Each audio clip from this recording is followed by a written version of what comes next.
मार डाला रे का कहीं सैया की खेला पाँच मार दन दन दन दन दन का कहीं सैया की खेला पाँच मार दन दन दन दन। सुनो हमर सखी कैसे बताई दिल बानी दर्द बहुत दुखाई। सुनो हमर सखी कैसे बताई दिल बानी दर्द बहुत दुखाई। का कहीं सैया की खेला और मार डाला हो का कहीं सैया की खेला पाँच मार दन दन दन दन दन का कहीं सैया की खेला पाँच मार दन दन दन दन दन।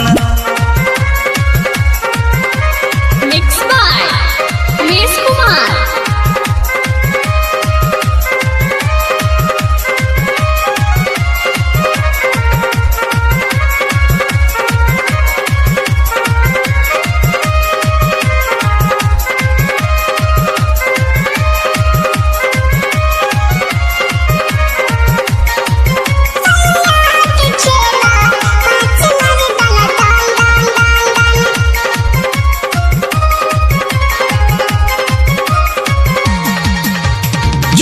हमार लोग कहे रसगुल्ला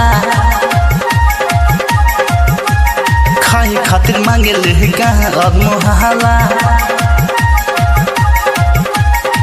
जो न हमार कहे रसगुल्ला खाए खातिर मांगे मोहल्ला। सुनो हमर सखी कैसे बताई दिल बानी दर्द बहुत दुखाई। सुनो हमर सखी कैसे बताई दिल बानी दर्द बहुत दुखाई।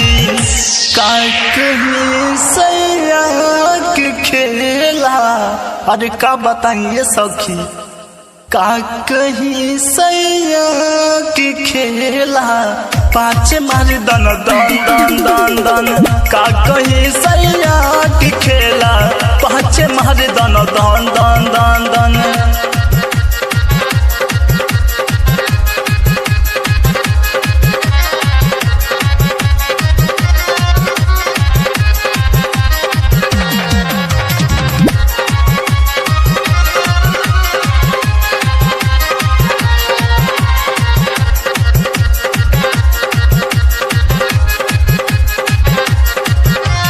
गायक अनिल सिंगर एक भोजपुरिया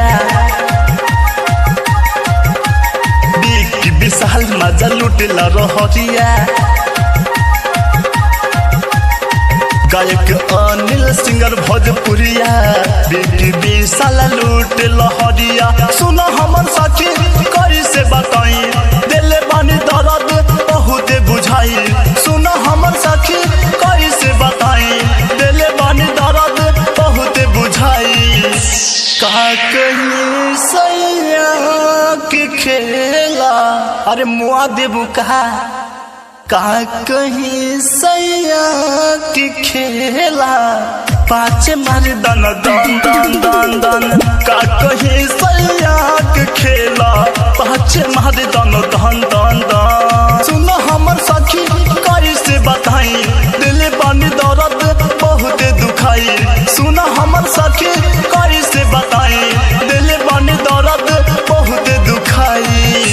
का कहीं सैया की खेला और मार डाला हो का कहीं सैया की खेला पाँच मार दन दन दन दन दन का कहीं सैया की खेला पाँच मार दन दन दन दन का कहीं सैया की खेला पाँच मार दन दन दन दन दन का कहीं सैया की खेला पाँच मार दन दन दन दन दन का कहीं भतला की खेला पाँच मार दन दन दन दन दन का कहीं रजऊ के खेला पाँच मार दन दन दन दन दन का कहीं सैया के खेला पाँच मार दन दन दन दन दन का कहीं रजऊ के खेला पाँच मार दन दन।